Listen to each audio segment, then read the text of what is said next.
Hello everyone सत श्री अकाल ਸਾਰਿਆਂ ਨੂੰ ਸਰਵ ਐਜੂਕੇਸ਼ਨ ਤੋਂ मैं रंजना गुप्ता। तो देखो ਅੱਜ ਦੇ ਲੈਕਚਰ ਦੇ ਵਿੱਚ ਆਪਾਂ ਸ਼ੁਰੂ ਕਰਾਂਗੇ क्लास 12th ਦਾ chapter 3 business environment. Chapter 2 principles of management ਆਪਾਂ ਕੰਪਲੀਟ ਕਰ ਲਿਆ ਸੀਗਾ ਤੇ ਸਾਰੇ ਲੈਕਚਰਸ ਤੁਹਾਨੂੰ ਬਿਜ਼ਨਸ 12th ਕਲਾਸ ਦੀ ਪਲੇਲਿਸਟ ਦੇ ਵਿੱਚ ਮਿਲ ਜਾਣਗੇ ਤੇ ਪਲੇਲਿਸਟ ਦਾ ਲਿੰਕ ਤੁਹਾਨੂੰ ਡਿਸਕ੍ਰਿਪਸ਼ਨ ਦੇ ਵਿੱਚ ਮਿਲ ਜਾਊਗਾ। ठीक है, हुण आपां शुरू कर देंगे चैप्टर 3 बिजनेस इन्वायरमेंट। सारिਆਂ ਨਾਲੋਂ ਪਹਿਲਾਂ ਤਾਂ ਆਪਾਂ बिजनेस इन्वायरमेंट ਦਾ मतलब समझांगे कि मतलब की हुंदा हैगा बिजनेस इन्वायरमेंट। तो देखो सिंपल जे मैं कल्ला इन्वायरमेंट वर्ड की गल करा तो कल्ले इन्वायरमेंट वर्ड नूं सारिਆਂ ने सुनिया हैगा। की हुंदा हैगा इन्वायरमेंट, किस चीज़ नूं आपां इन्वायरमेंट कहने गे? अपने आस पास जिन्ने भी फैक्टर्स ने, अपनियां जो सराउंडिंग्स ने, जो चीज़ां अपने आस पास ने आपां नूं सराउंड करदियां ने ते उन्हां दा अपने ते इफैक्ट पैंदा हैगा, वो सारियां चीज़ां मिल के की बनाउंदियां हैगियां अपना इन्वायरमेंट। जिवें कि तुहाडे आस पास तुहाडी फैमिली है, तुहाडे फ्रेंड्स है, तुहाडे टीचर, स्कूल, ये सारियां चीज़ां मिल के की बनाउंदियां हैगे ने इन्वायरमेंट ते इन्हां दा अपने ते कुछ ना कुछ इफैक्ट पैंदा है। इन्हां दे अकॉर्डिंग ही अपना बिहेवियर बनदा हैगा, इन्हां दे अकॉर्डिंग ही अपने दे एटीट्यूड वगैरह सारियां चीज़ां हुंदियां ते ये की हुंदा हैगा अपना इन्वायरमेंट। हुण आपां की कीता हैगा इन्वायरमेंट वर्ड नाल एक नवां वर्ड लाता बिजनेस ते मिलके की बनाता बिजनेस इन्वायरमेंट वर्ड। तो बिजनेस इन्वायरमेंट का की मतलब होगा? देखो जिवें इन्वायरमेंट की हैगा अपनियां सराउंडिंग्स, अपने आस पास दे फैक्टर्स, उवें ही बिजनेस इन्वायरमेंट की होगा बिजनेस दे आस पास दे फैक्टर्स, वो चीज़ां जो बिजनेस नूं की करदियां ने, सराउंड करदियां ने, बिजनेस दे आस पास ने ते ओह बिजनेस नूं भी कुछ ना कुछ इफैक्ट पाउंदियां ने। वो बिजनेस दे कुछ ना कुछ इफैक्ट पाउंदियां ने, वो सारियां चीज़ां की बन जांदियां हैगियां बिजनेस इन्वायरमेंट। वो सारे फैक्टर्स कंपोनेंट्स जो बिजनेस के आस पास ने ते उन्हां दा बिजनेस उत्ते कुछ ना कुछ इफैक्ट पै रहेगा, वो सारे कंपोनेंट्स मिलके की बन जाते हैं बिजनेस इन्वायरमेंट। गल समझ आई? बिजनेस इन्वायरमेंट का की मतलब होगा कि वो सारियां चीज़ां बिजनेस के जो आस पास ने वो बिजनेस इन्वायरमेंट। हुण इहो जिहियां किहड़ियां चीज़ां होणगीਆਂ जो बिजनेस के आस पास हुंदियां ने ते उन्हां दा बिजनेस ते इफैक्ट भी पैंदा है। सोचो किहड़ियां चीज़ां होणगीਆਂ हो जो बिजनेस नूं इफैक्ट करदियां। देखो इफैक्ट कल्ला आई नहीं होगा कि नैगेटिव ही पऊगा, इफैक्ट दोनों तरह का होगा। पॉजिटिव इफैक्ट, चंगा इफैक्ट भी पा सकदी है वो चीज़ां ते बिजनेस के उत्ते माड़ा इफैक्ट भी पा सकदी है। दोनों तरह का ही इफैक्ट पा सकदियां हैगियां, पर वो किहड़ियां चीज़ां होणगीਆਂ जिहड़ियां बिजनेस नूं इफैक्ट करदियां। सोचो देखो तुहाडे कोले काम करन वाले इंप्लॉयज़, थोड़े इंप्लॉयज़ किन्ना एफिशिएंटली काम करते हैं या फिर किन्ने रिसोर्सिस वेस्ट करते हैं, ये थोड़े बिजनेस की परफॉर्मेंस नूं इफैक्ट करनगे कि नहीं करनगे? तुसी रिसोर्सिस ऑप्टिममली यूटिलाइज कर लैंदे हो या फिर उन्हां दे विचों कुछ रिसोर्सिस वेस्ट हो रहे हैं, ये बिजनेस नूं इफैक्ट करते हैं कि नहीं करते? तुसी आपदे बिजनेस दे विच किस तरह दी पॉलिसीज, किस तरह के रूल्स बनाए हुए हैगे, ये भी थोड़े बिजनेस नूं इफैक्ट करनगे कि नहीं करनगे? थोड़े कोले किन्ने एफिशिएंट, किन्ने स्पैशलाइज्ड बंदे काम करते हैं, ये भी थोड़े बिजनेस की परफॉर्मेंस नूं इफैक्ट करनगे कि नहीं करनगे? करनगे। तो ये सारे फैक्टर्स की बन जाते हैं बिजनेस इन्वायरमेंट। होर किहड़े फैक्टर्स हो सकते हैं जो बिजनेस नूं इफैक्ट करनगे? थोड़े आस पास के जो लोग ने उन्हां लोकां दा टेस्ट की ने, वो किस चीज़ नूं पसंद करते हैं, किस चीज़ नूं प्रैफरेंस दिंदे ने, ये थोड़े बिजनेस नूं इफैक्ट करूगा कि नहीं करूगा? बिल्कुल करूगा। होर टेक्नोलॉजी किस तरह की चल रही हैगी मार्केट दे विच ते तुसी किस तरह की टेक्नोलॉजी यूज़ कर रहे हो, ये बिजनेस नूं इफैक्ट करूगा कि नहीं करूगा? बिल्कुल करूगा। तो इदां दे ही सारे फैक्टर्स जो बिजनेस नूं इफैक्ट करते हैं, वो फैक्टर्स मिलके की बनाउंदे नेगे बिजनेस इन्वायरमेंट। तो इस चैप्टर दे विच आपां यही पढ़ना हैगा कि बिजनेस इन्वायरमेंट की हुंदा हैगा, किहड़े फैक्टर्स बिजनेस इन्वायरमेंट दे विच आउणगे ते बिजनेस इन्वायरमेंट की स्टडी करना एक मैनेजर लई क्यों जरूरी हुंदी है। आ सारा कुछ आपां इस चैप्टर दे विच पढ़ांगे। गल समझ आ गई? चैप्टर दा ओवरव्यू मिल गया कि आपां इस चैप्टर दे विच पढ़ना की हैगा। तो देखो आह कुछ एग्जाम्पल्स नेगियां तुहाडे सामने फैक्टर्स दियां जो कि बिजनेस नूं इफैक्ट करदियां ने। तो देखो की फैक्टर्स ने? सारिਆਂ नालों पहला तो उही अपने इंप्लॉयज़ जो अपनी ऑर्गेनाइजेशन दे विच काम कर रहे हैं, किस तरह ये काम करते हैं, ये भी अपने बिजनेस में इफैक्ट करता है। होर की चीज़ हो सकती हैगी? आ देखो एक ही हैगी सोसाइटी, अपने आस पास दे लोग, जिस जगह ते अपना बिजनेस है उत्थे आस पास दे लोग किहो जिहे नेगे, उन्हां दी की पसंद है की ना पसंद हैगी, ये भी अपने बिजनेस नूं इफेक्ट करूगी तो ये भी बिजनेस इन्वायरमेंट का फैक्टर बन जाता है। टैक्नोलॉजी तुसीं किस तरह की वरत रहे होंगे तो मार्केट दे विच किस तरह की टैक्नोलॉजी है, या फिर टैक्नोलॉजी दे विच कितना क रैपिडली चेंज हो रहा हैगा, ये भी तुहाडे बिजनेस नूं इफेक्ट करती है। थोड़ी जिस जगह ते थोड़ा बिजनेस है, थोड़ी कंट्री दे विच किस तरह के लॉज हैगे लॉज एंड ऑर्डर्स ने, किस तरह का कानून चलता है बिजनेस रिलेटेड, ये भी थोड़े बिजनेस नूं इफेक्ट करूगा। थोड़े कस्टमर बेस की हैगा, कस्टमर बेस वड्डा है या कस्टमर बेस छोटा हैगा, ये भी थोड़े बिजनेस नूं इफेक्ट करूगा। मान लो जो थोड़ा कस्टमर बेस छोटा हैगा तो उहदे विचों तुहानूं 20-25 कस्टमर छड्ड के चले जाते हैं तो यदा अपने बिजनेस से ज़्यादा इफेक्ट पाऊगा कि नहीं पाऊगा। कस्टमर बेस छोटा सीगा, 20-25 कस्टमर नवे आ गए, ये भी अपने बिजनेस में इफेक्ट करूगा कि नहीं करूगा, तो ये भी की होगा बिजनेस इन्वायरमेंट का फैक्टर। थोड़ी गवर्नमेंट का सरकार का रवैया की हैगा थोड़े बिजनेस प्रति, थोड़ी सरकार थोड़े बिजनेस नूं वधिया समझदी है या फिर वधिया नहीं समझदी, ये भी थोड़े बिजनेस नूं इफेक्ट करूगा कि नहीं करूगा, करूगा, तो ये भी बिजनेस इन्वायरमेंट का एक फैक्टर है। कंपीटीटर किन्ने ने थोड़े बिजनेस दे, ज़्यादा कंपीटीटर ने घट कंपीटीटर ने, कंपीटीटर की स्ट्रैटेजी वरतते हैं। कंपीटीटर ने जो मान लो प्राइसिस रिड्यूस करते, कस्टमर्स नूं डिस्काउंट देता, थोड़े कस्टमर्स शिफ्ट होणगे कि नहीं होणगे, थोड़ा बिजनेस इफेक्ट होगा कि नहीं होगा, बिल्कुल होगा। तो आ सारे कुछ फैक्टर्स जो बिजनेस नूं इफेक्ट करते हैं एक ही बन जाते हैं मिल के, इन्हां सारे फैक्टर्स नूं आपां टोटैलिटी दे विच की कह दिंदे हैगे बिजनेस इन्वायरमेंट। हुण कुछ फैक्टर्स इन्हां दे विच इहो जिहे होणगे जिन्हां नूं आपां कंट्रोल कर सकदे हैगे, कुछ फैक्टर्स इहो जिहे होणगे जिन्हां नूं आपां कंट्रोल नहीं कर सकते। जिवें कि देखो एम्पलॉयज़, मेरे कोले किस तरह के इंपलॉयज़ हैगे, एफिशिएंट इनएफिशिएंट स्पैशलाइज पर्सन या फिर नहीं हैगे, ये मेरे कंट्रोल है या फिर नहीं है। मैं आपदे लोगों तो ऑप्टिममली मेरे इंपलॉयज़ ऑप्टिममली सारे रिसोर्सिज यूज़ कर रहे कि नहीं कर रहे, ये मेरे हाथ च है कि नहीं है, बिल्कुल है। तो कुछ फैक्टर्स थोड़े कोले इहो जिहे हुंदे कि जिहड़े आपां कंट्रोल कर सकदे हैगे, ते कुछ फैक्टर्स इहो जिहे हुंदे कि जिन्हां नूं आपां कंट्रोल नहीं कर सकते। टैक्नोलॉजी चेंज हुंदी हैगी, तुसीं टैक्नोलॉजी नूं चेंज होण तो रोक सकदे होगे, नहीं रोक सकते, तो ये थोड़े हत्थ च नहीं हैगी। लोग आपदा टेस्ट चेंज कर लेंदे, पसंद ना पसंद चेंज करदे हैगे, ये तुसीं रोक सकदे हो, लोकां नूं कह सकदे हो कि आपदा टेस्ट ना चेंज करो, तो ये की होगा अनकंट्रोलेबल फैक्टर। गवर्नमेंट का थोड़े बिजनेस प्रति नैगेटिव एटीट्यूड है, तुसीं गवर्नमेंट नूं जाके कह सकते हो कि बई साडे बिजनेस प्रति पॉजिटिव एटीट्यूड रखो, नहीं ना। तो ये कुछ फैक्टर्स होंदे हैगे जो अपने हत्थ च होंदे हैगे, कुछ फैक्टर्स इहो जिहे भी होंदे हैगे जो अपने हत्थ च नहीं होंदे। हुण तुसीं आपदे कंपीटीटर नूं जाके ऐं कह सकते हो कि बई प्राइस ना घटा, मेरे बिजनेस नूं इफेक्ट पैंदा हैगा, नहीं कह सकते ना। तो कई चीज़ां अपने कंट्रोल च नहीं होंदियां हैगियां, बट कई चीज़ां इहो जिहियां होंदियां हैगियां जिन्हां नूं आपां पूरी तरह नाल कंट्रोल कर सकते हुंदे। तो ये तो कुछ एग्जाम्पल सीगियां मोटिया मोटिया बिजनेस इन्वायरमेंट बारे। हुण नैक्सट आपां की पढ़ांगे,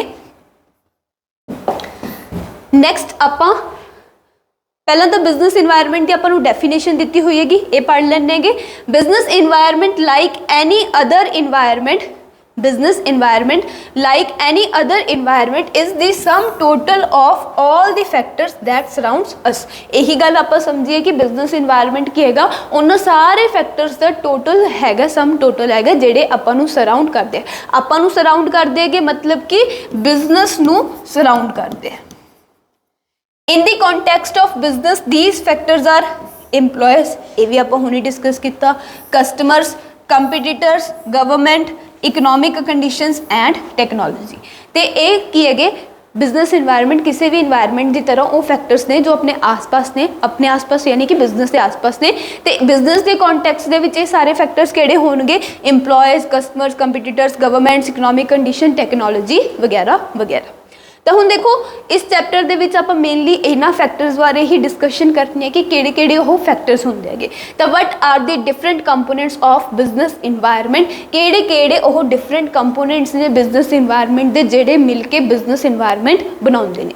ਤਾਂ ਮੇਨਲੀ ਜੋ ਬਿਜ਼ਨਸ ਇਨਵਾਇਰਨਮੈਂਟ ਹੈ ਉਹ ਦੋ ਟਾਈਪਸ ਦਾ ਹੁੰਦਾ ਹੈਗਾ, ਇੱਕ ਇੰਟਰਨਲ ਇਨਵਾਇਰਨਮੈਂਟ ਤੇ ਇੱਕ ਐਕਸਟਰਨਲ ਇਨਵਾਇਰਨਮੈਂਟ। ਜੋ ਫੈਕਟਰਸ ਤੁਹਾਡੇ ਬਿਜ਼ਨਸ ਦੇ ਵਿਦ ਇਨ ਪ੍ਰੈਜ਼ੈਂਟ ਨੇ, factors present within the business, ਉਹ ਫੈਕਟਰਸ ਜੋ ਤੁਹਾਡੇ ਬਿਜ਼ਨਸ ਦੇ ਵਿੱਚ ਹੀ ਪ੍ਰੈਜ਼ੈਂਟ ਨੇ ਤੇ ਉਹ ਤੁਹਾਡੇ ਪੂਰੇ ਕੰਟਰੋਲ ਦੇ ਵਿੱਚ ਨੇ, ਜਿਨ੍ਹਾਂ ਨੂੰ ਤੁਸੀਂ ਪੂਰੀ ਤਰ੍ਹਾਂ ਕੀ ਕਰ ਸਕਦੇ ਹੋਗੇ, ਕੰਟਰੋਲ ਵੀ ਕਰ ਸਕਦੇ ਹੋ। ਉਹਨਾਂ ਫੈਕਟਰਸ ਨੂੰ ਆਪਾਂ ਨਾਮ ਦਿੰਦੇ ਹੈਗੇ ਇੰਟਰਨਲ ਇਨਵਾਇਰਨਮੈਂਟ ਦਾ। ਜਿਵੇਂ ਕਿ ਇੰਪਲੋਇਜ਼ ਐਫੀਸ਼ੀਐਂਟਲੀ ਕੰਮ ਕਰ ਰਹੇਗੇ ਜਾਂ ਇਨਐਫੀਸ਼ੀਐਂਟਲੀ ਕੰਮ ਕਰ ਰਹੇਗੇ, ਉਹ ਆਪਣੇ ਕੰਟਰੋਲ 'ਚ ਹੈ ਨਾ। ਇੰਪਲੋਇਜ਼ ਤੋਂ ਕੰਮ ਆਪਾਂ ਕਰਵਾਉਣਾ ਹੈ, ਆਪਾਂ ਕੰਟਰੋਲ ਕਰ ਸਕਦੇ ਹਾਂ ਉਸ ਚੀਜ਼ ਨੂੰ, ਤਾਂ ਕਿਹਦੇ ਵਿੱਚ ਆ ਜਾਊਗਾ, ਇੰਟਰਨਲ ਇਨਵਾਇਰਨਮੈਂਟ ਦੇ ਵਿੱਚ। रूल्स आप किस तरह के बनाने हैं ऑर्गेनाइजेशन के किस तरह के प्रिंसिपल्स फॉलो करने हैं वो भी अपने हाथ च है ना। तो वो सारे फैक्टर्स कि आ जाएंगे इंटरनल इन्वायरमेंट। फिर एक्सटर्नल इन्वायरमेंट केड़ा होगा, वो फैक्टर्स जो बिजनेस के आउटसाइड यानी कि बिजनेस के बाहर प्रेजेंट होंगे है, उन्होंने आप कहने हैं एक्सटर्नल इन्वायरमेंट। हुण इन्हां दे विचों कुछ फैक्टर्स तो इहो जिहे होणगे जिन्हां नूं तुसीं कंट्रोल कर सकते हो, ज़्यादा नहीं थोड़ा बहुत। एक्सटर्नल इन्वायरमेंट बेसिकली तो वही सारे फैक्टर्स होंगे जिन्होंने आप जमा भी कंट्रोल नहीं कर सकते, बट कुछ फैक्टर्स फिर भी इहो जिहे होणगे जिन्होंने आप फिर थोड़ा बहुत कंट्रोल कर सकते हैं। बट कुछ फैक्टर्स तो जमा ही की होणगे अनकंट्रोलेबल कि उन्हां ते अपना कोई भी जोर नहीं चलूगा। इंटरनल एक्सटर्नल समझ आ गया। तो हुण आ देखो इंटरनल एक्सटर्नल की डेफिनेशन हैगी the sum total of all those factors which are present within the business and over which business have full control are known as internal environment. वो सारे फैक्टर्स जिहड़े बिजनेस दे विच अंदर present ने internal organisation दे विच ते उन्हां दे उत्ते business का पूरा कंट्रोल है कि ने internal environment. The sum total of all those factors which are present outside the business and over which business has no control are known as external environment। वो factor जो बिजनेस के बाहर present होंगे ने ते उन्हां दे बिजनेस का कोई कंट्रोल नहीं होंदा, वो की होंदे हैगे एक्सटर्नल इन्वायरमेंट। हुण इंटरनल इन्वायरमेंट के अगे किहड़े कंपोनेंट्स होणगे ते एक्सटर्नल इन्वायरमेंट के की कंपोनेंट्स ने। तो देखो इंटरनल इन्वायरमेंट दे विच आ कुछ चीज़ां आ जांदियां ने, जिमें कि अपने की ऑब्जेक्टिव्स ने, किहो जी आप पॉलिसीज़ बनाइया हुई हैं, ऑर्गेनाइजेशनल स्ट्रक्चर अपना किहो जाएगा, मैनेजमेंट इंफॉर्मेशन सिस्टम की है, प्रोडक्शन मैथड आप किहो जा फॉलो कर देंगे, तो प्रोडक्शन कैपेसिटी अपने बिजनेस की ने, ये सारिया चीज़ां आप कंट्रोल कर सकते होंगे। तो ये सारिया चीज़ां अपने बिजनेस के विच ही प्रेजेंट होंदियां, तो ये होंदे हैगे इंटरनल इन्वायरमेंट। होर इहदे विच तुहाडे इंप्लॉयज़ आ जांदे हैगे, इंप्लॉयज़ भी तुहाडे इंटरनल इन्वायरमेंट का ही पार्ट होंगे। तो देखो इंटरनल इन्वायरमेंट जो है वो अपना यानी कि बिजनेस का पूरा कंट्रोल होंदा है ना, तां करके इहदी स्टडी इंपॉर्टेंट तो है पर ज़्यादा इंपॉर्टेंट नहीं है, क्योंकि इन्होंने आप कंट्रोल कर सकते हैं। सब तो ज़्यादा स्टडी इंपॉर्टेंट की हैगी एक्सटर्नल इन्वायरमेंट की। क्यों? क्योंकि एक्सटर्नल इन्वायरमेंट दे विच जो फैक्टर्स ने उन्होंने आप कंट्रोल नहीं कर सकते। तो एक्सटर्नल इन्वायरमेंट जो है उन्होंने आप दो पार्ट्स दे विच डिवाइड कर देंगे, एक तो है माइक्रो या फिर ऑपरेटिंग इन्वायरमेंट, दूसरा है मैक्रो और जर्नल इन्वायरमेंट। माइक्रो मीन्स छोटा, मैक्रो मीन्स वड्डा। तो हुण माइक्रो इन्वायरमेंट केड़ा होगा, वो फैक्टर्स सारे मिलके माइक्रो इन्वायरमेंट बनाते हैं जेड़े कि थोड़े बिजनेस नाल क्लोजली रिलेटिड होंदे हैं, तो उन्हां दा इफेक्ट सिर्फ थोड़े ही बिजनेस ते पैंदा है। वो फैक्टर्स होंदे ने माइक्रो इन्वायरमेंट। जेड़े फैक्टर्स थोड़े बिजनेस नाल क्लोजली रिलेटिड नहीं हैगे ते उन्हां फैक्टर्स दे विच जे कुछ चेंज होगा तो ओवरऑल सारे बिजनेसिस ते या फिर सेम नेचर के बिजनेसिस ते इफेक्ट पऊगा। वो हुंदे हैगे मैक्रो और जर्नल इन्वायरमेंट। जेड़े सिर्फ थोड़े बिजनेस नूं इफेक्ट कर रहे माइक्रो, जेड़े सारे तरह के बिजनेस नूं इफेक्ट कर रहे मैक्रो। गल समझ आ गई? हुण आपां पढ़ लीए। सारे नालों पहला की है माइक्रो इन्वायरमेंट। की है micro environment? The micro environment is basically the environment that has a direct impact on your business, ਉਹ environment ਜਿਹਦਾ ਤੁਹਾਡੇ business ਤੇ ਕੀ ਹੈਗਾ direct impact है। it is related to the particular area where your business, where your company operates and can directly affect all of your business processes। ਇਹ ਤੁਹਾਡੇ particular area ਨਾਲ related ਹੁੰਦੇ ਹੈਗੇ ਜਿੱਥੇ ਤੁਹਾਡਾ business ਹੈ ਤੇ ਇਹ ਤੁਹਾਡੇ business ਦੇ ਸਾਰੇ processes ਨੂੰ affect ਕਰਦੇ ਆ। in other words it consists of all the factors that affect particularly your business। they have the ability to influence your daily proceedings and general performance of the company, still the effect that they have is not a long lasting one। ਹੁਣ ਉਹ ਸਾਰੇ factors ਜਿਹੜੇ ਤੁਹਾਡੇ business ਨਾਲ ਕੀ ਹੈਗੇ closely related ਨੇ ਤੇ ਉਹਨਾਂ ਦਾ ਤੁਹਾਡੇ ਬਿਜ਼ਨਸ ਤੇ ਡਾਇਰੈਕਟ ਇੰਪੈਕਟ ਹੋਊਗਾ, ਉਹ ਹੁੰਦੇ ਹੈਗੇ ਮਾਈਕਰੋ ਇਨਵਾਇਰਨਮੈਂਟ। ਇਹ ਕੀ ਕਰਦੇ ਤੁਹਾਡੇ ਬਿਜ਼ਨਸ ਨੂੰ ਡਾਇਰੈਕਟਲੀ ਇੰਪੈਕਟ ਕਰਨਗੇ। ਇਹਦੇ ਵਿੱਚ ਕੀ ਹੁੰਦਾ ਹੈਗਾ ਸਾਰੇ ਉਹ ਫੈਕਟਰਸ ਆਣਗੇ ਜਿਹੜੇ ਪਾਰਟਿਕੂਲਰਲੀ ਸਿਰਫ ਤੁਹਾਡੇ ਬਿਜ਼ਨਸ ਨੂੰ ਹੀ ਕੀ ਕਰਨਗੇ ਇਫੈਕਟ ਕਰਨਗੇ। ਇਹਨਾਂ ਦੇ ਵਿੱਚ ਚੇਂਜ ਹੋਣ ਨਾਲ ਬਾਕੀ ਬਿਜ਼ਨਸਿਸ ਨੂੰ ਕੋਈ ਵੀ ਫਰਕ ਨਹੀਂ ਪਊਗਾ। ਇਹ ਹੁੰਦੇ ਆ ਮਾਈਕਰੋ। ਦੂਜੀ ਔਰ ਮੈਕਰੋ ਕਿਹੜੇ ਹੋਣਗੇ? ਦੀ Macro environment is more general. ਇਹ ਕੀ ਹੁੰਦਾ ਹੈ ਕਿ ਜਨਰਲ ਨੇਚਰ ਦੇ ਹੁੰਦੇ ਹੈਗੇ। It is the environment in the economy itself. ਇਹ ਤੁਹਾਡੀ ਇਕੋਨਮੀ ਦੇ ਵਿੱਚ ਹੀ ਹੁੰਦਾ environment. It has an effect on how all business groups operate, perform, make decisions and form strategies simultaneously. ਇਹ ਕੀ ਕਰਦੀ ਹੈਗੀ? ਇਹ ਪੂਰੇ ਚੀਜ਼ਾਂ ਨੂੰ, ਸਾਰੀਆਂ ਚੀਜ਼ਾਂ ਨੂੰ ਇਫੈਕਟ ਕਰਦੀ ਹੈਗੀ ਕਿ ਕਿਵੇਂ ਸਾਰੇ ਬਿਜ਼ਨਸ ਗਰੁੱਪਸ ਨੇਗੇ ਉਹ ਆਪਰੇਟ ਕਰਨਗੇ, ਆਪਦੇ ਆਪਰੇਸ਼ਨਸ ਨੂੰ, ਆਪਦੀ ਪਰਫਾਰਮੈਂਸ ਨੂੰ ਕਿਵੇਂ ਦੇਖਣਗੇ, ਡਿਸੀਜ਼ਨਸ ਕੀ ਸੋਚ ਕੇ ਲੈਣਗੇ ਤੇ ਸਟ੍ਰੈਟਜੀਸ ਕਿਵੇਂ ਫਾਰਮ ਕਰਨਗੇ। ਉਹ ਸਾਰੇ ਫੈਕਟਰਸ मतलब ये सिंपली समझो कि वो सारे फैक्टर्स जिन्होंने देख के कोई भी सारे बिजनेसिस की करते हैं स्ट्रैटेजीज बनाउंदियां, डिसीजनस लैंदियां, आपदा बिजनेस परफॉर्म करदियां ते फंक्शनस ऑपरेट करदियां। वो सारे फैक्टर्स किसे जाणगे मैक्रो इन्वायरनमेंट कि मतलब इन्हां दा इंपैक्ट ही इन्ना ज़्यादा हुंदा हैगा कि जे तुसीं इन्हां नूं नहीं देखोगे तो तुहाडे बिजनेस नूं एडवर्सली इफैक्ट हो सकदा है। फिर देखो की लिखा होएगा it is quite dynamic. Dynamic मतलब कि यह चेंज हो जाते हैं which means that a business has to constantly track its changes. Dynamic होंगे है जिहड़ी कि चेंज होंदे ही रहंदे हैगे तां करके बिजनेस नूं कॉन्सटेंटली की करना पैंदा है, इन्हां ते निगरानी रखनी पैंदी है कि कदों इहदे विच की चेंज आ गए। It consists of external factors that the company itself doesn't control but it's certainly affected by। ਇਹਦੇ ਵਿੱਚ ਕੁਝ ਐਕਸਟਰਨਲ ਫੈਕਟਰਸ ਆ ਜਾਂਦੇ ਕਿ ਜਿਨ੍ਹਾਂ ਨੂੰ ਕੰਪਨੀ ਖੁਦ ਕੰਟਰੋਲ ਨਹੀਂ ਕਰ ਸਕਦੀ ਬਟ ਉਹ ਫੈਕਟਰਸ ਕੰਪਨੀ ਨੂੰ ਇਫੈਕਟ ਕਰਦੇ ਆ। ਤਾਂ ਦੱਸੋ ਮਾਈਕਰੋ ਮੈਕਰੋ ਸਮਝ ਆ ਗਿਆ? ਮਾਈਕਰੋ ਮੀਨਸ ਛੋਟਾ, ਮੈਕਰੋ ਮੀਨਸ ਵੱਡਾ। ਮਾਈਕਰੋ ਦਾ ਇਫੈਕਟ ਛੋਟਾ ਹੋਊਗਾ, ਸਿਰਫ ਤੁਹਾਡੇ ਬਿਜ਼ਨਸ ਨੂੰ ਹੀ ਇਫੈਕਟ ਕਰੂਗਾ। ਮੈਕਰੋ ਦਾ ਇਫੈਕਟ ਵੱਡਾ ਹੋਊਗਾ, ਹਰ ਇੱਕ ਤਰ੍ਹਾਂ ਦੇ ਬਿਜ਼ਨਸ ਨੂੰ ਇਫੈਕਟ ਕਰੂਗਾ, ਹਰ ਇੱਕ ਤਰ੍ਹਾਂ ਦੇ ਬਿਜ਼ਨਸ ਨੂੰ ਜਾਂ ਫਿਰ ਸਿਮਿਲਰ ਨੇਚਰ ਦੇ ਬਿਜ਼ਨਸਿਸ ਨੂੰ ਇਫੈਕਟ ਕਰੂਗਾ। ਇਹ ਹੁੰਦੇ ਹੈਗੇ ਮੈਕਰੋ ਇਨਵਾਇਰਨਮੈਂਟ।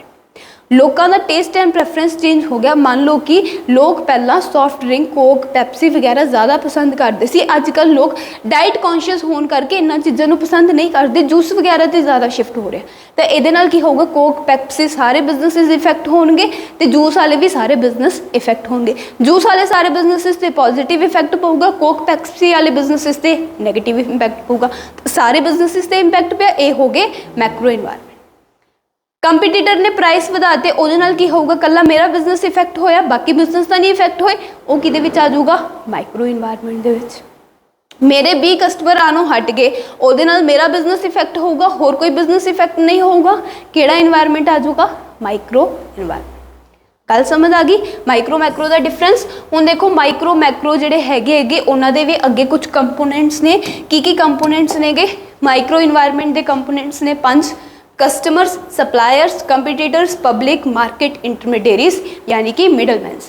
ਇਹ ਜਿਹੜੇ ਫੈਕਟਰਸ ਨੇਗੇ ਇਹਨਾਂ ਦੇ ਵਿੱਚ ਜਦੋਂ ਚੇਂਜ ਆਉਂਦਾ ਹੈਗਾ ਇਹ ਹੁੰਦਾ ਹੈਗਾ ਮਾਈਕਰੋ ਇਨਵਾਇਰਨਮੈਂਟ ਕਿ ਇਹਨਾਂ ਨਾਲ ਸਿਰਫ ਆਪਣਾ ਬਿਜ਼ਨਸ ਇਫੈਕਟ ਹੁੰਦਾ ਹੈਗਾ, ਹੋਰ ਕੋਈ ਵੀ ਬਿਜ਼ਨਸ ਇਫੈਕਟ ਨਹੀਂ ਹੁੰਦਾ। ਤਾਂ ਆ ਜਿਹੜੇ ਮੈਕਰੋ ਇਨਵਾਇਰਨਮੈਂਟ ਨੇਗੇ ਇਹਦੇ ਵਿੱਚ ਵੀ 5 ਫੈਕਟਰਸ ਆ ਜਾਂਦੇ ਹੈਗੇ।